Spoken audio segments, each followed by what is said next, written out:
बहुत सी बार कुछ हादसे इंसानी दिमाग की समझ से परे होते हैं। ऐसे ही रहस्यमय हादसे जिन्हें कैमरे में रिकॉर्ड कर लिया गया। इस कब्रिस्तान के अंदर से बार बार आधी रात में किसी के रोने की आवाजें सुनाई दे रही थी, तो ड्रोन की मदद से इसकी निगरानी रखी गई और फिर एक रात कुछ ऐसा देखने को मिला।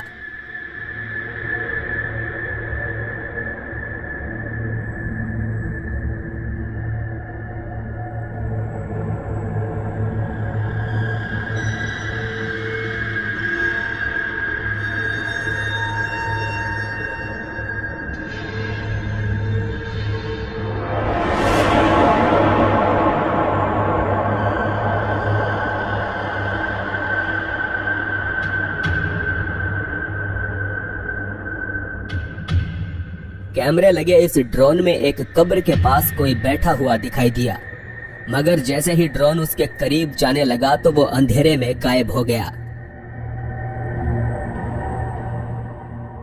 इसे देखकर आपको क्या लगता है?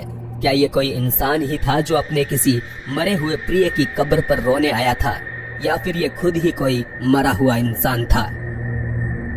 पिछले कुछ हफ्तों से वायरल हो रही इस वीडियो क्लिप को दिल्ली का बताया जा रहा है। साल 2021 में रिकॉर्ड हुई इस सीसीटीवी फुटेज में दो आदमी सड़क से गुजरते दिखाई पड़ते हैं और इसी दरमियान एक हैरतअंगेज हादसा घटित होता है।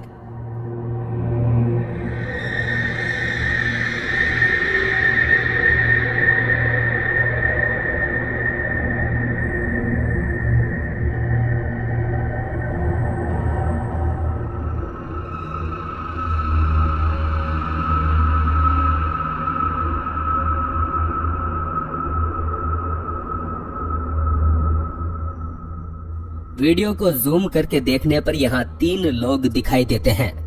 हालांकि ये तीसरा व्यक्ति कौन था कोई नहीं जानता, क्योंकि वो नीचे गिरे हुए आदमी के शरीर से निकला, सामने वाले शख्स को धक्का दिया और फिर से वापस उसी आदमी के शरीर में समा गया।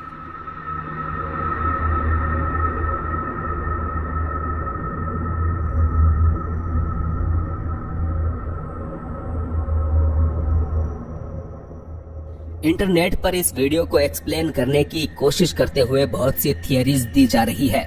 जैसे कि कुछ लोग कह रहे हैं कि पीछे से सफेद शर्ट में आता हुआ शख्स उसे लूटने की फिराक में था, लेकिन किसी अनजान शक्ति ने ऐसा होने से रोक दिया। साथ ही कुछ लोगों के अनुसार ये महज वायरल होने के लिए बनाई गई एक एडिटेड फुटेज है। यानी कि अब आप इसे रक्षा करने वाली अनजान शक्ति मानते हैं या फिर एडिटेड वीडियो फुटेज, ये आप पर निर्भर करता है।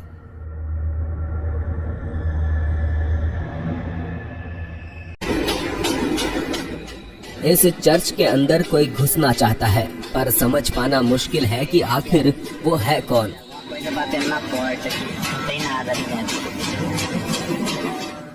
हाल ही में वायरल हुए इस वीडियो को पोस्ट करने वाले शख्स ने बताया कि वो रात के समय एक चर्च के करीब से गुजर रहा था। इसी दौरान उसने कांच से बने चर्च के दरवाजे को कागज की तरह फड़फड़ाते हुए देखा। यहाँ ना ही कोई तेज हवाएं चल रही थी और ना ही इस चर्च के सामने कोई इंसान मौजूद था। ऐसे में देखने वाले मान रहे हैं कि शायद कोई शैतानी शक्ति इस इमारत के अंदर घुसना चाह रही थी।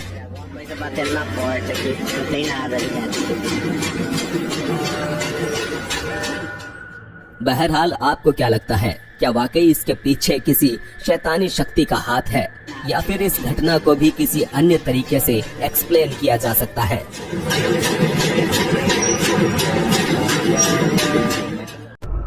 दोस्तों का ये समूह जंगल में घूमते हुए एक ऐसी जगह पर आ पहुंचा जहां उन्हें नहीं होना चाहिए था। यहाँ उन्हें सूखे तालाब में एक लड़की खड़ी दिखाई दी, जिससे इन्होंने बात करनी चाहिए, मगर ये लड़की शायद बात करने के मूड में नहीं थी।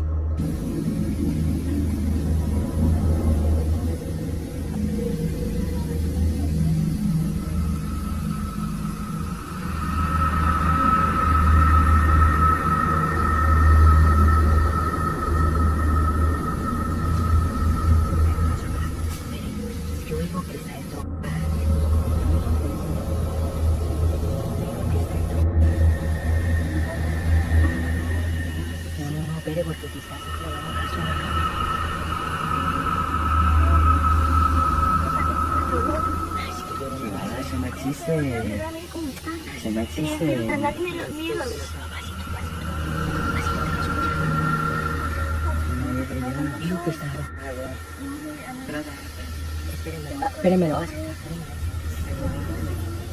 Existe, vamos a ver qué es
जैसे ही लड़के ने उसका नाम पूछा तो वो इतनी जोर से चीख पड़ी कि इन सभी नौजवानों की फट के हाथ में आ गई और वो यहाँ से भाग खड़े हुए।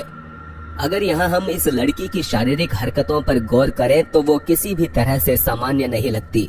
साथ ही भागते हुए इन लोगों के कैमरे में वही लड़की रास्ते में एक अन्य जगह भी रिकॉर्ड हुई। दोस्तों का यह ग्रुप मानता है कि वो ला इरोना थी, जो कि चीखने वाली एक ऐसी चुड़ैल है जिसकी कहानियां सदियों से मशहूर है। महज 6 साल की बच्ची अपनी माँ का मोबाइल लेकर व्लॉग बनाने का नाटक कर रही थी, पर कौन जानता था कि उसके नन्हे हाथों से बना ये छोटा सा व्लॉग ही वायरल हो जाएगा। Hola chicos, mira, tengo una calceta junto y se me murió alguien. Mira, se me murió alguien y se voy a llorar. बेशक इस पर आपका ध्यान तो गया ही होगा। Mira, tengo una calceta junto y se me murió alguien. Mira, se me murió alguien y se voy a llorar.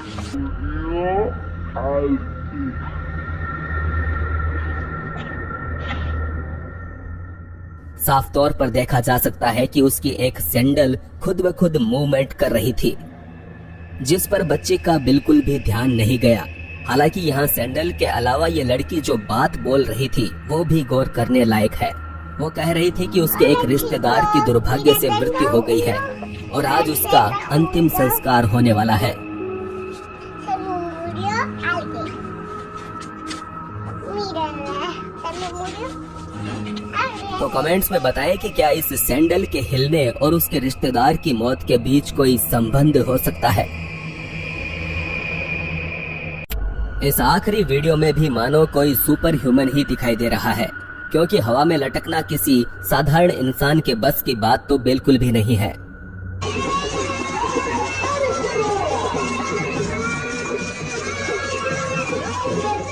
इस आदिवासी इलाके में एक प्रकार का अनुष्ठान चल रहा था, जिसमें हर किसी का ध्यान हवा में लटके हुए इस बच्चे पर केंद्रित था। पहले लगता है मानो ये लड़का किसी रस्सी पर लेटा हुआ है, फिर वो हवा में खड़ा हो जाता है और बाद में सिर के बल उल्टा लटकता दिखता है। उनका ये कार्यक्रम भरी दोपहर में खुले मैदान के बीच चल रहा था। देखकर लग रहा था मानो लड़का किसी रस्सी से लटका है। हालांकि दिन का उजाला होते हुए भी रस्सी का कहीं कोई नामो निशान तक नहीं था। साथ ही यहाँ आसपास ऐसा कोई स्ट्रक्चर भी नहीं था जिस पर रस्सी बांधी गई हो। तो सवाल उठता है कि आखिर ये कारनामा कैसे किया गया होगा।